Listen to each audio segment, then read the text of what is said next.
வணக்கம் நேர்களே, கற்க கசடர நிகழ்ச்சிக்கு உங்களை வரவேற்கிறோம். ஒவ்வொரு நாளும் நாம் ஒவ்வொரு பிரிவு குறித்தும் அதனுடைய உட்பிரிவுகள் குறித்தும் அதற்கான வேலை வாய்ப்புகள் குறித்தும் பார்த்து வருகிறோம். அந்த வகையில் இன்றைய தினமும் நாம் புதிய ஒரு துறை குறித்து பார்க்க போகிறோம். வரலாற்றை நாம எடுத்து பார்த்துக்கிட்டோம் அப்படின்னா பல விஷயங்கள் நமக்கு நினைவிருக்கலாம். ஒரு அரசர்களாகட்டும், அவங்களுடைய திறனாகட்டும், அவங்களுடைய வீரம் அப்படின்னு பல விஷயங்கள் நினைவில் இருந்தாலும் கூட அவங்களுடைய சிற்பக்கலை, கட்டடக்கலை ஆகிய அனைத்துமே காலாகாலத்துக்கும் பேசக்கூடியவை அப்படின்னு சொல்லலாம். இன்றளவுக்கும் அது நிலைத்து நிற்குது, எதிர்காலத்திலையும் நிலைத்து நிற்கக்கூடியது. அது புர்ஜ் கலிஃபாவா இருக்கட்டும், இல்ல இந்தியால இருக்கக்கூடிய தாஜ்மஹாலா இருக்கட்டும், இல்ல தமிழகத்துல இருக்கக்கூடிய தஞ்சை பெரிய கோயிலா இருக்கட்டும், இவை அனைத்துமே காலாகாலத்திற்கும் பேசக்கூடிய விஷயங்களாக மாறி இருக்கிறது. நகரமயமாக்கல் அப்படிங்கிறது நாளுக்கு நாள் அதிகரிச்சுட்டு வரக்கூடிய நிலையில கட்டடக்கலை துறைக்கான தேவையும் அதற்கான வேலை வாய்ப்புகளும் நாளுக்கு நாள் அதிகரிச்ச வண்ணம் இருக்கு. அந்த வகையில இன்னைக்கு நம்ம ஆர்கிடெக்சர் என்று சொல்லக்கூடிய கட்டடக்கலை குறித்து விரிவாக பேச இருக்கிறோம். இது குறித்து பேசுவதற்காக SRM பல்கலைக்கழகத்திலிருந்து கட்டடக்கலை துறையின் தலைவர் திருமிகு பிரதீபா நம்முடைய அரங்கத்திற்கு வந்திருக்கிறார். அவரோடு பேசலாம். மேம் வணக்கம். முதல்ல இந்த ஆர்கிடெக்சர் அப்படின்னா என்ன? எல்லாருக்குமே பொதுவாக சிவில் இன்ஜினியரிங் அப்படின்னா தெரிஞ்சிருக்கும். அதுக்கும் இந்த ஆர்கிடெக்சருக்கும் என்ன வேறுபாடு இருக்கு? மாணவர்கள் ஏன் இந்த துறையை தேர்ந்தெடுக்கணும்? ஆர்கிடெக்சர்னா டிசைனிங் ஆஃப் பில்டிங்ஸ் அப்படின்னு சொல்லுவாங்க மேம். ஆர்கிடெக்சர் தமிழ்ல கட்டிட எழில்கலை. ஒரு பில்டிங்கை எவ்வளோ சிறப்பாக அழகாக வடிவமைக்கிறாங்களோ அவங்கள வந்து ஆர்கிடெக்டும்பாங்க. இந்த துறையை வந்து ஆர்கிடெக்ட் வந்து எதை எப்படி பண்ணுவாங்கன்னா, பேச்சுலர் ஆஃப் ஆர்கிடெக்சர் படிச்சாதான் ஆர்கிடெக்ட் அப்படின்னு சொல்ல முடியும். கட்டிட எழில்கலை. சிவில் இன்ஜினியரிங் நீங்க கேட்டீங்க. சிவில் இன்ஜினியரிங் பாத்தீங்கன்னா கட்டிடக்கலை, அதாவது பில்டிங்கை டிசைன் பண்றது மட்டும் இல்லாம அவங்க வந்து ஸ்ட்ரக்சரல் ஓரியன்டா வந்து அந்த பில்டிங்கை வந்து பார்ப்பாங்க. பட் ஆர்கிடெக்சர் பாத்தீங்கன்னா ஒரு பில்டிங்கை ஏஸ்தட்டிக்காவும் கிரியேட்டிவிட்டியாவும் எப்படி அழகாக வடிவமைக்கிறாங்களோ அவங்கள வந்து ஆர்கிடெக்ட் அப்படிம்பாங்க. இது வந்து பேச்சுலர் ஆஃப் ஆர்கிடெக்சர் படிச்சவங்க தான் வந்து ஆர்கிடெக்ட்னு சொல்லுவாங்க. ஸோ இது வந்து 5 வருஷம் படிப்பு மேம் இந்த ஆர்கிடெக்சர் வந்து. ஏன் 5 ஆண்டுகள்? இப்போ பொறியெல்லாம் பார்க்கிறோம் 4 ஆண்டுகள். ஏன் இந்த ஆர்கிடெக்சர் வந்து 5 ஆண்டு படிப்பாக இருக்கிறது? ஏன் 5 ஆண்டுகள் படிப்பாங்க அப்படின்னா, ஃபர்ஸ்ட் 4 இயர்ஸ், அதாவது 4 வருஷம் மட்டும்தான் வந்து கல்லூரியில் இருந்து படிப்பாங்க. 5வது வருஷம், அதாவது 6 மாசம் வந்து அவங்க இன்டர்ன்ஷிப் ட்ரைனிங் அப்படின்னு சொல்லுவாங்க. இன்டர்ன்ஷிப் ட்ரைனிங் அப்படின்னா ஒரு ஆர்கிடெக்ட் ஆஃபீஸ்ல கீழே போயிட்டு ஒரு ஆர்கிடெக்ட் கிட்ட போய் ஒர்க் பண்ணுவாங்க. ஒரு சீனியர் ஆர்கிடெக்ட் கிட்ட போயிட்டு ஒர்க் பண்ணுவாங்க. என்னென்ன கத்துப்பாங்க அந்த டைம்ல அப்படின்னு பாத்தீங்கன்னா, ஒரு ஆஃபீஸை வச்சு, அதாவது ஒரு ஸ்டூடெண்ட் படிச்சு முடிச்ச உடனே ஒரு ஆஃபீஸ்ல என்னென்ன பண்றாங்க, எப்படியெல்லாம் டிசைன் பண்றாங்க, என்னென்ன ஃபெசிலிட்டிஸ்லாம் வந்து ஒரு பில்டிங்க்கு கொடுக்கணும், ஸோ அதெல்லாம் கத்துக்கிறது வந்து ஒரு ஸ்டூடெண்டோட வேலை.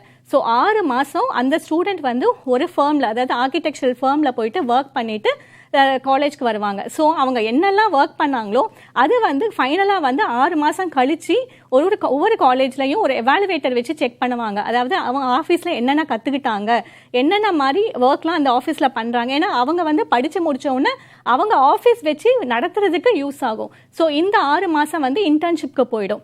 இன்னொரு 6 மாதம் வந்து தீசிஸ்ன்னு சொல்லுவாங்க. தீசிஸ் அப்படின்னா அவன் 4 வருஷமா வந்து ஒரு ஃபேக்கல்ட்டி, அதாவது ஒரு லெக்சர் வந்து கொடுத்து தான் வந்து அவன் வந்து டிசைன் பண்ணுவாங்க. தீசிஸ் அப்படின்னா அவனே தானா ஒரு சைட்டை சூஸ் பண்ணிட்டு அவன் வந்து அந்த சைட்டை டெவலப் பண்ணி ஒரு பில்டிங்கை வந்து டிசைன் பண்ணும். ஸோ அந்த 6 மாதம் அந்த தீசிஸ்க்கு போயிடும். ஸோ 1 வருஷம் மட்டும் அவன் வந்து வெளியிருந்து படிக்கணும். 4 வருஷம் வந்து அவன் காலேஜ்லேருந்து படிக்கிற மாதிரி தான் இருக்கும். இது மற்ற கல்விகள் மாதிரி வந்து கிளாஸ் ரூமில் உட்காந்து படிக்கிற மாதிரி கிடையாது. ஒரு மாடியூலாக வந்து அவன் படிக்க மாட்டாங்க.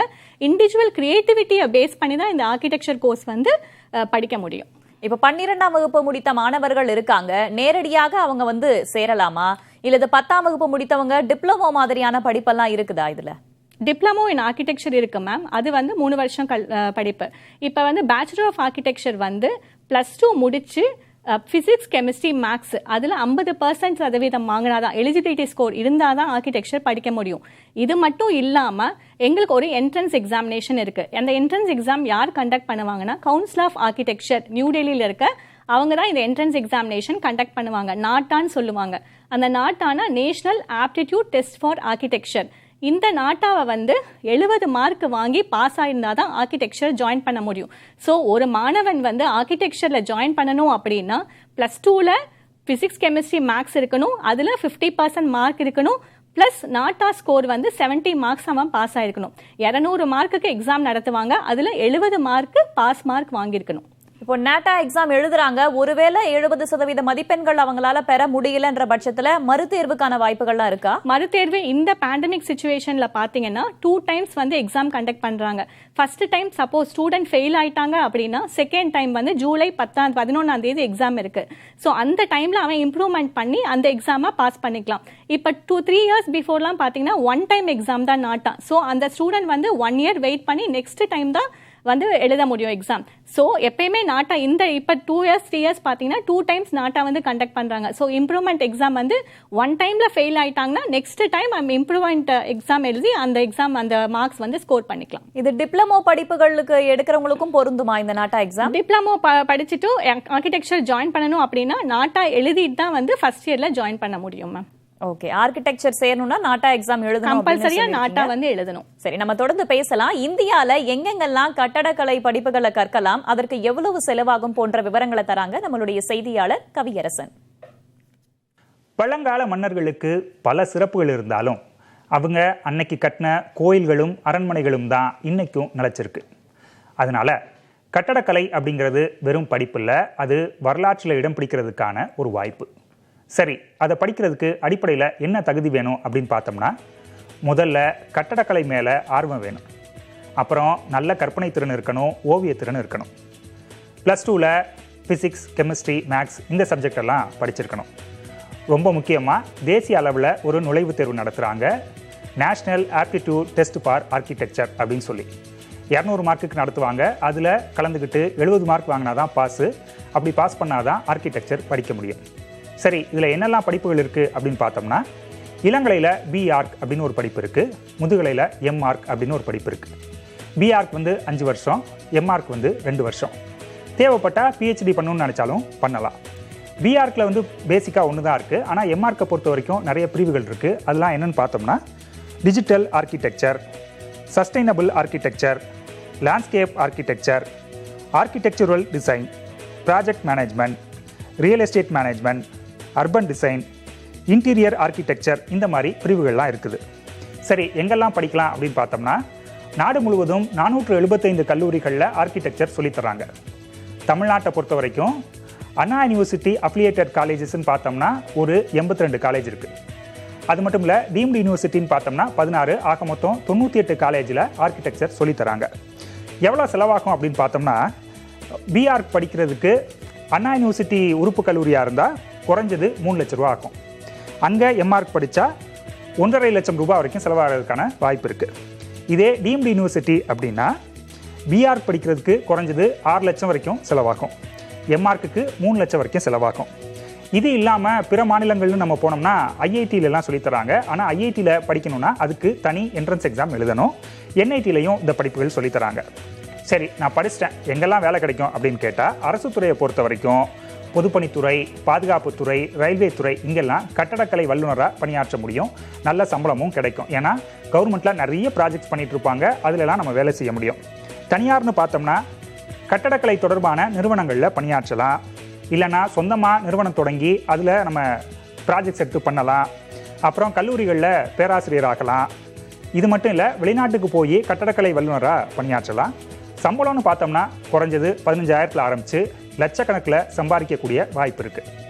அதனால கட்டடக்கலையை அடுத்த தலைமுறைக்கு எடுத்துகிட்டு போக போகிற இளைய தலைமுறைக்கு புதிய தலைமுறையின் வாழ்த்துகள். இப்போ நாட்டா எக்ஸாம் பத்தி முன்னதாக பேசியிருந்தீங்க. நாட்டா எக்ஸாம், அதே போல ஜேஇஇ எக்ஸாம், இந்த எக்ஸாமை தவிர்த்து நேரடியாக ஆர்கிடெக்சர்ல சேர்றதுக்கான வாய்ப்புகள் ஏதேனும் இருக்கிறதா? இந்த 2 எக்ஸாம் வந்து கம்பல்சரி. அதாவது நாட்டா எக்ஸாம் அண்ட் ஜேஇஇ 2 வந்து ஐஐடி என்ஐடி காலேஜஸ்ல சேரணும்னா ஜேஇஇ 2 எக்ஸாம் வந்து கம்பல்சரியா இருக்கணும். மற்ற அண்ணா யூனிவர்சிட்டி அஃபிலியேட்டட் காலேஜஸ் இல்லைனா வந்து நார்த் இந்தியாவில் இருக்க காலேஜஸ்ல நீங்க ஜாயின் பண்ணணும், நார்மல் காலேஜஸ்ல ஜாயின் பண்ணணும்னா நாட்டா வந்து கம்பல்சரியா எழுதியிருந்தாதான் வந்து ஆர்கிடெக்சர் ஜாயின் பண்ண முடியும். இப்போ சயின்ஸ் ஸ்ட்ரீம் எடுக்காதவங்களும் நாட்டா எக்ஸாம் எழுதலாமா? இல்ல மேம், பிசிக்ஸ், கெமிஸ்ட்ரி, மேக்ஸ் 3 கம்பல்சரியா இருந்து 50% மார்க் வாங்கியிருந்தாதான் ஆர்கிடெக்சர் ஜாயின் பண்ண முடியும் அலாங் வித் நாட்டா எக்ஸாம். இப்போ ஒரு வருஷத்துல பார்த்தோம்னா கிட்டத்தட்ட 4 லட்சம் கிட்ட சிவில் இன்ஜினியர்ஸ் வெளியில வராங்க. ஆனா ஆர்கிடெக்சர் அப்படின்னு பார்த்தோம்னா கிட்டத்தட்ட 24,000 கிட்ட தான் இருக்கு அந்த வெளியே வர்றவங்களுடைய அளவு. ஏன் மாணவர்கள் ஆர்கிடெக்சர் கோர்ஸ் அதிகப்படியான நாடாததுக்கு என்ன காரணமா சொல்லப்படுது? இல்ல, இது வந்து ஆக்சுவலா வந்து ஒன்று வந்து 5 இயர்ஸ் கோர்ஸ், இந்த கோர்ஸ் வந்து கொஞ்சம் டஃப்பான கோர்ஸ் தான். ஏன்னா வந்து ஸ்டூடெண்டோட இண்டிவிஜுவல் கிரியேட்டிவிட்டியை அவன் வெளியே கொண்டு வந்தாதான் இந்த ஆர்கிடெக்சர் வந்து அவன் வந்து சஸ்டெயின் ஆக முடியும், ஷைனும் பண்ண முடியும். இந்த ரெண்டு விஷயம் வந்து மெயினாக இருக்கணும். அவனுக்கு இன்ட்ரெஸ்ட் இருக்கணும். இன்ட்ரெஸ்ட் இருந்தால் தான் ஆர்கிடெக்சர் கோர்ஸில் வந்து அவன் சைன் ஆக முடியும். இன்ட்ரெஸ்ட் இருந்தால் தான் அதை சேரவும் முடியும். ஸோ இந்த 2 தகுதிகள் இருந்தால் தான் ஆர்கிடெக்சரில் வந்து அவனுக்கு ஜாயின் பண்ண முடியும். அவருக்கு ஆர்கிடெக்சர் கோர்ஸுக்கான ஃபியூச்சர் அப்படின்றது எப்படி இருக்கு? இப்போ ஆட்டோமொபைல் துறையெல்லாம் பார்த்தோன்னா ஒரு சில காலகட்டத்தில் டக்குன்னு அது வந்து பூம் ஆகும். அந்த மாதிரியான ஆர்கிடெக்சர் துறைக்கும் பூம் ஆகுமா, இல்லை ஆல்ரெடி ஆயிட்டு இருக்கு ஆனால் மாணவர்களுக்கு எதுவும் தெரியலையா? இல்லை மேம், இல்லை, இது வந்து ஆர்கிடெக்சரில் வந்து ஃபியூச்சர் கண்டிப்பாக இருக்கு. இப்போ வந்து ஃபார் எக்ஸாம்பிள் இப்போ நீங்கள் பார்த்தீங்கன்னா வேலை வாய்ப்புகள், இப்போ ஃபியூச்சர்னு நீங்கள் சொல்ல போனால் நார்மலாக வந்து வேலை வாய்ப்புகள் தான் வந்து மாணவர்கள் அது அடிப்படையில் தான் வந்து ஸ்டூடெண்ட்ஸும் சேருவாங்க. ஒரு கோர்ஸ் ஜாயின் பண்ணணும் அப்படின்னா வேலை வாய்ப்புகள் பற்றி தான் வந்து ஸ்டூடெண்ட்ஸ் ஜாயின் பண்ணுவாங்க. இதில் பார்த்தீங்கன்னா பேச்சுலர் ஆஃப் ஆர்கிடெக்சர் படித்தவங்க, இல்லை நான் வந்து மேற்கொண்டு படிக்கணும் விரும்பினவங்க மாஸ்டர் ஆஃப் ஆர்கிடெக்சரில் இப்போ கவியரசன் சொன்ன மாதிரி நிறைய கோர்சஸ் இருக்குது, ஸ்பெஷலைசேஷன் இருக்குது, அதை எடுத்து ஜாயின் பண்ணலாம். இப்போ அதை எடுத்து ஜாயின் பண்ணும்போது இப்போ மாஸ்டர் ஆஃப் ஆர்கிடெக்சரில் லேண்ட்ஸ்கேப் ஆர்கிடெக்சர் படித்தானா அவங்க வந்து லேண்ட்ஸ்கேப் ஸ்பெஷலிஸ்ட் ஆயிடலாம். அதாவது தன்னை வந்து லேண்ட்ஸ்கேப் ஸ்பெஷலிஸ்ட்னு சொல்லி என்னென்ன லேண்ட்ஸ்கேப் ப்ராஜெக்ட்ஸ் இருக்கோ அதை எடுத்து அவங்க பண்ணலாம். இப்போ ஃபார் எக்ஸாம்பிள் மாஸ்டர் ஆஃப் ஆர்கிடெக்சரில் வந்து சிட்டி பிளானிங்னு ஒரு கோர்ஸ் இருக்கு. சிட்டி பிளானிங்னா இப்போ நம்ம பாரத பிரதமர் வந்து ஸ்மார்ட் சிட்டிலாம் கொண்டு வந்திருக்காரு. ஸோ அதில் வந்து ஒரு சிட்டியில் வந்து எங்கெல்லாம் பார்க் வைக்கலாம், எங்கெல்லாம் பஸ் ஸ்டாண்ட் வைக்கலாம், அதெல்லாம் வந்து அந்த பிளானிங் பண்ணுறது வந்து சிட்டி பிளானர்ஸ். ஸோ இந்த மாதிரி மேற்கொண்டு பேச்சுலர் ஆஃப் ஆர்கிடெக்சர் மட்டும் இல்லாமல் நான் மேற்கொண்டு படித்து ஒரு ஸ்பெஷலைசேஷனில் நான் வந்து சஸ்டெயின் பண்ணணும் அப்படின்னா தனியாக எந்த ஸ்பெஷலைசேஷனில் ஸ்டூடெண்ட் இன்ட்ரெஸ்ட்டோ அதை சஸ்டெயின் பண்ணலாம். இல்லை பேச்சுலர் ஆஃப் ஆர்கிடெக்சர் மட்டும் படிச்சுட்டு நான் வேலைக்கு போகணும் அப்படின்னா அப்படி கூட பண்ணலாம். எங்கெல்லாம் வேலைக்கு எப்படிலாம் வேலைக்கு போனாலும் கவுன்சில் ஆஃப் ஆர்கிடெக்சரில் கண்டிப்பாக ரெஜிஸ்டர் பண்ணிக்கணும். கவுன்சில் ஆஃப் ஆர்கிடெக்சரில் ஒரு ஸ்டூடெண்ட் 5 இயர்ஸ் முடிச்சுட்டு கவுன்சில் ஆஃப் ஆர்கிடெக்சரில் போய் நான் வந்து ஒரு ஆர்கிடெக்ட்னு சொல்லிட்டு அங்கிருந்து ஒரு நம்பர் வாங்கணும். அதாவது கவுன்சில் ஆஃப் ஆர்கிடெக்சர் ரெஜிஸ்டர் நம்பர்னு சொல்லிட்டு அந்த ரெஜிஸ்டர் நம்பர் வாங்கினாதான் ஒரு ஸ்டூடெண்ட் ஆஃபீஸோ இல்லை எங்கேயாச்சும் ஆர்கிடெக்ட் ஆஃபீஸ்லையோ போய் ஒர்க் பண்ண முடியும். ஸோ இது வந்து ஆர்கிடெக்சர் பேச்சுலர் மட்டும் முடிச்சுட்டு, அதாவது ஒரு ஆர்கிடெக்ட் ஆஃபீஸில் 2 விதமாக எடுப்பாங்க. ஒன்று வந்து டிசைன் ஆர்கிடெக்ட்ஸ்ன்னு சொல்லுவாங்க, இன்னொன்று வந்து டெக்னிக்கல் ஆர்கிடெக்ட்ஸ்ன்னு சொல்லுவாங்க. டிசைன் ஆர்கிடெக்ட்ஸ் அதோட டீமாக வந்து செயல்படும், டெக்னிக்கல் ஆர்கிடெக்ட்ஸ் அதோட டீமாக செயல்படும். இப்போ டிசைன் ஆர்கிடெக்ட்ஸ் நீங்கள் பார்த்தீங்கன்னா ஒரு மாணவன் வந்து 5 இயர்ஸ் கோர்ஸ் முடிச்சுட்டு ஒரு ஆர்கிடெக்ட் ஆஃபீஸில் போய் ஜாயின் பண்ணும் போது ஜூனியர் ஆர்கிடெக்டாக தான் ஜாயின் பண்ணுவாங்க. அவன் வந்து 1 இயர் ஆர் 2 இயர்ஸ் வந்து அங்கே ஒர்க் பண்ணலாம். இல்லை நான் அங்கேருந்து வெளியே வந்துட்டு நான் தனியாக ஆஃபீஸ் வச்சு நடத்தணும் அப்படின்னாலும் அங்கேருந்து வெளியே வந்துட்டு அந்த ஆஃபீஸில் என்னெல்லாம் கற்றுக்குறாங்களோ அங்கேருந்து வெளியே வந்துட்டு தனியாக ஆஃபீஸ் வச்சு நடத்தலாம். இல்லை நான் ஆர்கிடெக்ட் ஆஃபீஸ்லேயே ஒர்க் பண்ணணும் அப்படின்னு நினச்சாங்கன்னா அந்த ஜூனியர் ஆர்கிடெக்ட்லேருந்து ஒரு 3 வருஷம் 4 வருஷம் கழிச்சு அவங்க சீனியர் ஆர்கிடெக்ட் ஆவாங்க. ஸோ நான் வந்து டிசைன் ஆர்கிடெக்ட் டெக்னிக்கல் ஆர்கிடெக்ட்னு சொன்னேன் இல்லையா. டிசைன் ஆர்கிடெக்ட் என்ன பண்ணுவாங்கன்னா டிசைனிங், அதாவது ஒரு ஷாப்பிங் மாலோ ஒரு ஹாஸ்பிட்டல் டிசைனோ அந்த ஆர்கிடெக்ட்க்கு வந்து ஒரு ப்ராஜெக்ட் வந்துச்சுன்னா இந்த டிசைன் ஆர்கிடெக்ட் வந்து அந்தந்த ஸ்பேஸ் எல்லாமே தானே டிசைன் பண்ண மாட்டாங்க. அந்த கிளைண்ட்ஸோட ரெக்யர்மெண்ட்ஸை உள் வாங்கிட்டு அந்த டிசைன் டீம் வந்து சேர்ந்து ஒர்க் பண்ணுவாங்க. டெக்னிக்கல் ஆர்கிடெக்ட்ஸ் என்ன பண்ணுவாங்கன்னா இந்த டிசைன் ஆர்கிடெக்ட்ஸ் பண்ண ஒர்க்கை இந்த பிளம்பிங், அதாவது HVAC air conditioning HVAC systems, அதுக்கப்புறம் வந்து ஒரு பில்டிங் மாடலிங் பண்ணி காமிக்கிறது. அதாவது பில்டிங் கட்டுறதுக்கு முன்னாடியே ஒரு 3D மாடல் செஞ்சு காமிப்பாங்க அந்த கிளைண்ட் கிட்ட. ஓகே உங்கள் பில்டிங் இப்படி இருக்க போகுது, இங்கெல்லாம் இந்த ஸ்பேஸ் வரப்போகுது. ஸோ அந்த ஸ்பேஸ் அந்த டிசைனை 3D மாடல் பார்த்த உடனே அந்த கிளைண்ட் வந்து ஓகே சாட்டிஸ்ஃபைடா இல்லையான்னு தெரிஞ்சிடும். இல்லை எனக்கு இதெல்லாம் மாற்றணும் அப்படின்னா அந்த டெக்னிக்கல் ஆர்கிடெக்ட்ஸ் வந்து அதெல்லாம் மாற்றி செயல் பண்ணி அதை வந்து கிளைண்ட்ஸ் கிட்ட காமிச்சு கொடுப்பாங்க. சோ இதுதான் பதிவு பண்ணணும் அப்படின்னு சொல்லியிருந்தீங்க. பதிவு பண்ணதுக்கு பிறகுதான் ஒருத்தவங்க தனியா தொழில் தொடங்குறது வேலை வாய்ப்பு குறிப்பிட்டீங்க. இதுக்கு அரசு தரப்புல இருந்து ஏதாவது ஊக்கத்தொகை வழங்கப்படுதா? இல்ல மேம், இது வந்து கவுன்சில் அவன் படிச்சு முடிச்சவங்க ஒவ்வொரு ஸ்டூடெண்ட்டும் வந்து கவுன்சில் ஆஃப் ஆர்கிடெக்சர்ல ரெஜிஸ்டர் பண்ணணும். இது வந்து ரொம்ப நாமினல் சார்ஜ் தான். இந்த கவுன்சில் ஆஃப் ஆர்கிடெக்சர்ல ரெஜிஸ்டர் பண்றது ரொம்ப நாமினல் சார்ஜ் தான். ஸோ ஒரு ஸ்டூடெண்ட் வந்து ஒரு 5 இயர்ஸ் படிச்சுட்டு கவுன்சில் ஆஃப் ஆர்கிடெக்சர் ரெஜிஸ்டர் பண்ணிட்டு அந்த ரெஜிஸ்டர் நம்பர் வாங்கிட்டு தான் எங்கேனாலும் சைனிங் அத்தாரிட்டி பண்ணும் போது அந்த ரெஜிஸ்டர் நம்பர் போட்டு அந்த சைன் பண்ணுவாங்க. ஆர்கிடெக்சர் குறித்து பேசிக் கொண்டிருக்கிறோம். ஏற்கனவே இதனை படித்து முடித்து பணியில் இருக்கக்கூடியவர்கள் அவர்களுடைய அனுபவங்களையும் அதே போல இனிமே ஆர்கிடெக்சர் படிக்கக்கூடிய மாணவர்களுக்கு தங்களுடைய அறிவுரைகளையும் வழங்குறாங்க. அதை பார்க்கலாம். 2008 நான் என் ஆர்கிடெக்சரல் ஜேர்னி ஸ்டார்ட் பண்ணேன் to pursue my dream career. 2013 graduate பண்ணேன். அந்த 5 இயர்ஸில் எனக்கு கிடைச்ச நெட்வொர்க், லேர்னிங் ஆப்பர்ச்சுனிட்டி, கனெக்ஷன்ஸ் எனக்கு ஒரு சாலிட் ஃபவுண்டேஷன் க்ரியேட் பண்ண ஹெல்ப் ஆச்சு. 3rd இயரில் I was able to go to UK as a part of the student exchange program. இப்போ ப்ரெசண்ட்டாக I am a co-founder of Futurely, ஒரு global learning platform architects and designersக்காக world wide எல்லாருக்கும் support பண்ணிட்டு இருக்கோம். Planning to start your architectural journey, I highly recommend it, and you have an opportunity to choose என்ன பாத், என்ன ஒரு career trajectory நீங்கள் எடுக்க போகிறீங்களோ அதுக்கு I strongly believe that you have a great start point and you should go ahead and pursue your journey in architecture. இப்போ இந்த architecture பார்த்தீங்கன்னா it's an amalgamation of science and art. So இது எப்படி பியூட்டிஃபுல்லாக கொஹெசிவாக எடுத்துகிட்டு வரது தான் ஆர்கிடெக்சர். ஸோ உங்களுக்கு ஸ்கில்ஸ்னு நீங்கள் பார்த்தீங்கன்னா குட் விஷுவல் ஸ்கில்ஸ் இருக்கணும், குட் ஒப்சர்வேஷனல் ஸ்கில்ஸ் இருக்கணும், அண்ட் உங்களுக்கு வந்து குட் ட்ராயிங் ஸ்கில்ஸ் இருந்தால் ஒரு பெரிய வசதி. அண்ட் ஆல்சோ உங்களுக்கு வந்து இமேஜினேட்டிவ் ஸ்கில்ஸ் இருக்கணும். பட் இந்த ஸ்கில்ஸ் எல்லாம் சொல்கிறது உங்களுக்கு இல்லைனாலும் நீங்கள் டெவலப் பண்ணிக்கலாம். அதுதான் வந்து ஆர்கிடெக்சர் கோர்ஸ். ஸோ இந்த 5 years இன்டென்சிவாக அவங்க கொடுக்கறது வந்து இந்த ஸ்கில்ஸ் எல்லாம் டெவலப் பண்ணி so that you can become a good architect. Pratibha, இப்ப ஆண்டாண்டுக்கு கடந்த சில ஆண்டுகளை ஒப்பிடும்போது ஆர்கிடெக்சர் துறையை நாடி வர்ற மாணவர்களோட எண்ணிக்கை, இந்த மாணவர் சேர்க்கை அப்படின்றது ஆண்டுக்கு ஆண்டு அதிகரிச்சுட்டு இருக்கா, இல்ல குறைஞ்சிட்டு இருக்கா, இல்ல அப்படியே தான் இருக்கா? முடிச்சிட்டு வெளியில வர்றவங்கள எத்தனை சதவிகிதம் பேருக்கு உடனடியாக வேலை கிடைக்குது? இப்போ அட்மிஷன், அதாவது ஆர்கிடெக்சரில் சேர விரும்புகிறவங்கள பார்த்தீங்கன்னா நார்மலாக தான் இருக்குது. 80 சீட்ஸ் அதாவது ஒரு காலேஜில் இப்போ இன்ஜினியரிங்லலாம் வந்து 100கணக்கான சீட்ஸ் வந்து இன்ஜினியரிங் காலேஜஸில் வந்து அட்மிட் பண்ணுவாங்க. பட் ஆர்கிடெக்சர் பார்த்தீங்கன்னா எங்களுக்கு கவுன்சில் ஆஃப் ஆர்கிடெக்சரில் ஒவ்வொரு காலேஜ்லையும் சொல்லிடுவாங்க 40 சீட்டு தான் உங்கள் காலேஜில் அலௌடு, 80 சீட்ஸ் தான் உங்கள் காலேஜில் அலௌடுன்னு சொல்லிடுவாங்க. அதில் பார்த்தீங்கன்னா மோர் தென் 80% ஆஃப் த சீட்ஸ் வந்து ஃபில் ஆகிடும் ஒவ்வொரு ஆர்கிடெக்சர் இன்ஸ்டியூட்ஸ்லையும்.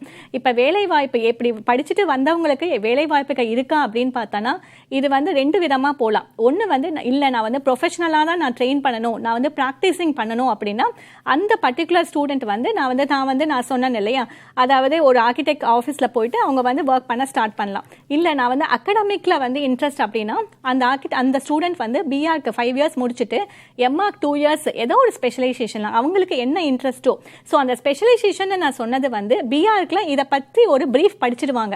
இப்போ அர்பன் டிசைனர் சொன்னோம், டிஜிட்டல் ஆர்கிடெக்சர் அப்படின்னு சொன்னோம், ஆர்கிடெக்சரல் டிசைனர் சொன்னோம், இது அத்தனையும் வந்து பிஆர்க்ல படிச்சிருவாங்க.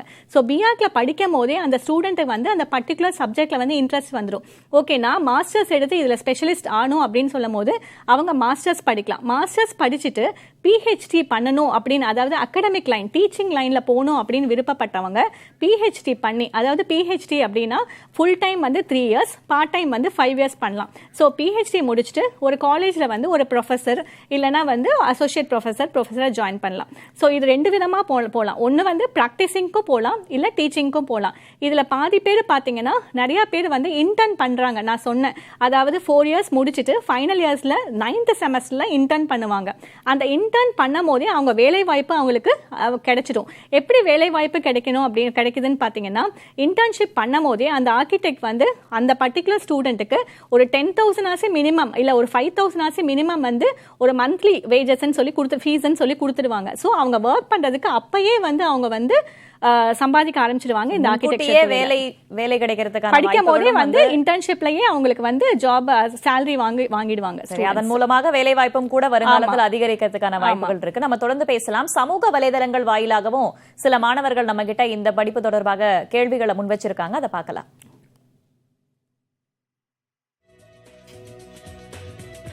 மதுரையிலிருந்து அஸ்வின் ரவர் கேள்வி கேட்டிருக்காரு. கட்டடக்கலையில எனக்கு ஆர்வம் அதிகமா இருக்கு, படிச்சா வெளிநாட்டுல பணிபுரியக்கூடிய வாய்ப்பு கிடைக்குமா அப்படின்ற கேள்வியை முன் வச்சிருக்காரு. இதுக்கு உங்களுடைய பதில்? கண்டிப்பா வெளிநாட்டுல வேலை இருக்கு. அதாவது ஸ்டூடெண்ட் வந்து அந்த 4 மாசம் அந்த 6 மாசம் இன்டர்ன்ஷிப்பே வந்து வெளிநாட்டுக்கு போய் பண்ற ஸ்டூடெண்ட்ஸும் இருக்காங்க. நிறைய ஸ்டூடெண்ட்ஸ் போய் வெளிநாட்டிலேயே போய் இன்டர்ன்ஷிப் கத்துக்கிட்டு அவங்க மறுபடியும் காலேஜ் வந்து டிகிரி வாங்கிட்டு அதே ஆபீஸ்ல போயிட்டு அங்கே பணிபுரிய பண்ற ஸ்டூடெண்ட்ஸும் இருக்காங்க. நம்ம அடுத்த கேள்வி பார்க்கலாம். அடுத்ததாக இன்னொரு மாணவர் நம்ம கிட்ட கேள்விய சந்தேகத்தை முன் வச்சிருக்காரு. ஊத்துக்குழியிலிருந்து பிரியா. கட்டடக்கலையில அவங்களுடைய உறவினர் ஒருத்தவங்க பணிபுரிகிறாங்க, ஆனா குறைஞ்ச சம்பளம் தான் பெறுறாங்க, அதிக சம்பளத்திற்கான பிரிவு எது அப்படின்னு கேட்டிருக்காங்க. அதிக சம்பளம் குறைவ சம்பளம்லாம் எதுவுமே கிடையாது ஆர்கிடெக்சரில். இண்டிவிஜுவல், அதாவது ஆர்கிடெக்சரில் நான் ஃபஸ்ட்டு சொன்ன மாதிரியே இண்டிவிஜுவல் க்ரியேட்டிவிட்டியை தானே வளர்த்துக்கணும். நான் ஒரு டிசைன் எப்படி போடுறாங்களோ, இது இப்போ 10 டிசைன் இருக்குன்னா ஒவ்வொரு ஸ்டூடெண்ட்டோட டிசைனும் வேறு வேறு மாதிரி இருக்கும். ஸோ எந்த டிசைன் வந்து கரெக்டாக, அதாவது அந்த கிளைண்ட்டுக்கு பிடிச்ச மாதிரி வந்து அவங்க சாட்டிஸ்ஃபிகேஷனோடு அந்த டிசைனை பண்ணி கொடுக்குறாங்களோ ஆட்டோமேட்டிக்காக அந்த டிசைன் வந்து ஹிட் ஆகிடும். ஸோ இது வந்து கம்மி சம்பளம் ஜாஸ்தி சம்பளம்னு கிடையாது. ஒரு ஸ்டூடெண்ட் வந்து ஆர்கிடெக்சர் படித்து முடிச்ச உடனே ஒரு ஜூனியர் ஆர்கிடெக்டாக போய் ஒர்க் பண்ணிட்டு தான் வந்து சொந்த ஆஃபீஸே வச்சு நடத்துகிற அளவுக்கு இந்த கோர்ஸ் வந்து தகுதியான கோர்ஸ். ஓகே, ஒரு துறை தலைவராக நீங்க பார்த்த வரைக்கும் அடிப்படை சம்பளத்திலிருந்து எவ்வளவு வரைக்கும் சம்பளம் வாங்கியிருக்காங்க இது வரைக்கும்? அடிப்படை சம்பளத்தில் வந்து சாதாரண இப்போ இன்டர்ன்ஷிப் பண்ணும் போதே நான் சொன்னேன் 5000 10,000 வரைக்கும் ஒரு ஸ்டூடெண்ட் வந்து 4th இயர், அதாவது ஃபைனல் 9th செமஸ்டர்லேயே வாங்க ஆரம்பிச்சிருவாங்க. சம்பளம்னு பார்த்தீங்கன்னா அதாவது ஒரு கோடி கணக்குலையும் ஒரு ப்ராஜெக்ட் வரும், இல்லை 50 லட்சத்துலேயும் ஒரு ப்ராஜெக்ட் வரும். அந்த ப்ராஜெக்ட்க்கு இவ்வளோ பர்சன்டேஜ்னு சொல்லி கவுன்சில் ஆஃப் ஆர்கிடெக்சர் வந்து ஒரு மினிமம் ஸ்டாண்டர்ட்ஸ் கொடுத்துருவாங்க. நம்ம வந்து ஒரு 50 லட்சத்தில் ஒரு வீடு கட்டுறாங்க அப்படின்னா நம்ம வந்து 40 லட்சம் ஃபீஸ் அவங்க கிட்ட வாங்க முடியாது. ஸோ எல்லாமே நாங்கள் கவுன்சில் ஆஃப் ஆர்கிடெக்சர் ப்ரிஸ்கிரைப்டு ஃபீஸில் இருந்து தான் நாங்கள் வந்து அந்த பர்டிகுலர் கிளைண்ட் கிட்ட இருந்து நாங்கள் ஃபீஸை வாங்க முடியும். ஓகே, அடுத்ததாக ஹொசூர்லேருந்து தேவி அவங்களுடைய கேள்வியை முன் வச்சிருக்காங்க சமூக வலைதளங்கள் மூலமா. அந்த கேள்வியை இப்போ நம்ம பார்க்கலாம்.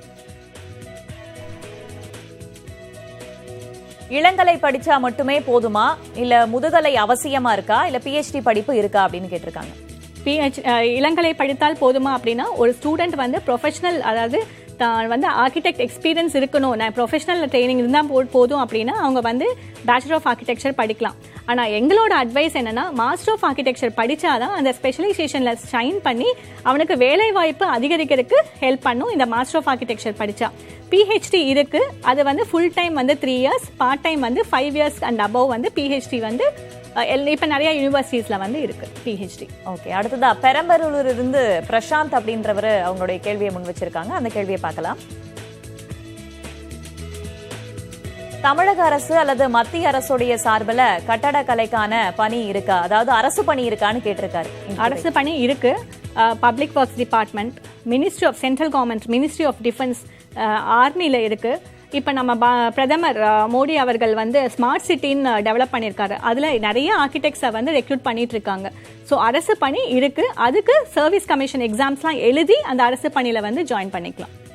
இந்த ஆர்கிடெக்சரை பொறுத்த வரைக்கும் பார்ட் டைம்ல படிக்கிறது அல்லது தொலைதூர கல்வி இந்த மாதிரியான வாய்ப்புகள்லாம் இருக்கா? இல்லை, இந்த மாதிரியான வாய்ப்புகள் இல்லை. காலேஜ்ல வந்து படிக்கிற கோர்ஸ் தான் இருக்கு, பேச்சுலர் ஆஃப் ஆர்கிடெக்சர். குறுகிய கால படிப்புகள், ஷார்ட் டேர்ம் கோர்ஸ் அந்த மாதிரி ஏதாவது ஆஃபர் பண்ணுவாங்க? ஷார்ட் டேர்ம் கோர்ஸ் அப்படின்னு பாத்தீங்கன்னா ஒவ்வொரு இப்போ நான் சொன்னேன் இல்லையா, லேண்ட்ஸ்கேப், அதுவும் வந்து பேச்சுலர் ஆஃப் ஆர்கிடெக்சர் படிச்சு முடிச்சாதான். ஆர்கிடெக்சர் வந்து ஒரு சர்டிபிகேட் கோர்ஸ் மாதிரிலாம் வந்து அந்த அளவுக்கு வந்து பண்ணவும் முடியாது, மாணவர்கள் கத்துக்கவும் முடியாது. இது வந்து ஃபர்ஸ்ட் இயர்ல இருந்து லாஸ்ட் இயர் வரைக்கும் படிச்சாதான் வந்து அந்த ஆர்கிடெக்சர்னா என்னன்னு புரிஞ்சுக்க முடியும். இப்போ பிற நாடுகளை ஒப்பிடும்போது இதே ஆர்கிடெக்சர் பிரிவுல பிற நாடுகள்ல இருக்கக்கூடிய மாணவர் சேர்க்கை, வேலை வாய்ப்புகள்லாம் எந்த அளவுக்கு இருக்கு இந்தியாவை ஒப்பிடும்போது? பிற நாடுகளில் வந்து ஆர்கிடெக்சரை வந்து டிசைன் கோர்சஸ் அப்படின்னு சொல்லுவாங்க. இப்போ நாம வந்து பேச்சுலர் ஆஃப் ஆர்கிடெக்சர்னு சொல்கிறோம். பிற நாடுகளை பார்த்தீங்கன்னா நம்ம இந்தியாவில் வந்து bachelor of architecture, master of ஆர்கிடெக்சர்னு சொல்கிறோம். பட் அதாவது மற்ற நாடுகளை பார்த்தீங்கன்னா அதாவது பேச்சுலர் ஆஃப் ஆர்கிடெக்சருக்கு பதில் டிசைன் கோர்சஸ்ன்னு சொல்கிறாங்க. மாஸ்டர் ஆஃப் ஆர்கிடெக்சருக்கு பதில் வந்து அங்கே வந்து மாஸ்டர் ஆஃப் சயின்ஸ் கோர்சஸும் இருக்குது. Master of science in urban design, master of science in landscape architecture இருக்குது. அங்கே வந்து பார்த்தீங்கன்னா ஒவ்வொரு யூனிவர்சிட்டிக்கு தகுந்த மாதிரி 1 இயர் கோர்ஸும் இருக்குது, 2 இயர்ஸ் கோர்ஸும் இருக்கு. இப்போ வருங்காலத்துல இந்த கட்டடக்கலை துறையை தங்களுடைய துறையாக எடுத்து படிக்கக்கூடிய மாணவர்களுடைய எதிர்காலம் அப்படின்றது எப்படி இருக்கும்? கடைசி கேள்வியாக சுருக்கமாக. அதான் மாணவர்கள் 5 ஆண்டுகள் படித்து முடிச்சோன்னா எல்லாமே மாணவர்களோட தனிப்பட்ட கிரியேட்டிவிட்டி ஸ்கில்ஸை பேஸ் பண்ணி தான் ஒரு மாணவன் வந்து அந்த ஆர்கிடெக்சர் ஃபீல்டில் வந்து ஷைன் ஆகுறாங்களா இல்லையான்னு சொல்லிட்டு அவங்களோட டிசைனை பொறுத்து தான் இருக்கு. ஸோ இதை வந்து அவங்க இண்டிவிஜுவலிட்டி பேஸ் பண்ணி தான் வந்து இந்த ஆர்கிடெக்சர் கோர்ஸ் வந்து பண்ண முடியும். நிச்சயமாக கட்டடக்கலை குறித்த பல்வேறு வேலை வாய்ப்புகள், அதே போல உட்பிரிவுகள் குறித்தும் எங்களுடைய அரங்கத்திற்கு வந்து விரிவாக விளக்கங்களை தந்தமைக்கு நன்றி திருமிகு பிரதீபா. நன்றி. இன்று கட்டடக்கலை துறை குறித்து பார்த்தோம். நாளை அயல் நாட்டு மொழிகளுக்கான வேலை வாய்ப்புகள் என்ன, உட்பிரிவுகள் என்னென்ன என்பது குறித்து நாம் பார்க்க இருக்கிறோம். இணைந்திருங்கள் புதிய தலைமுறையோடு.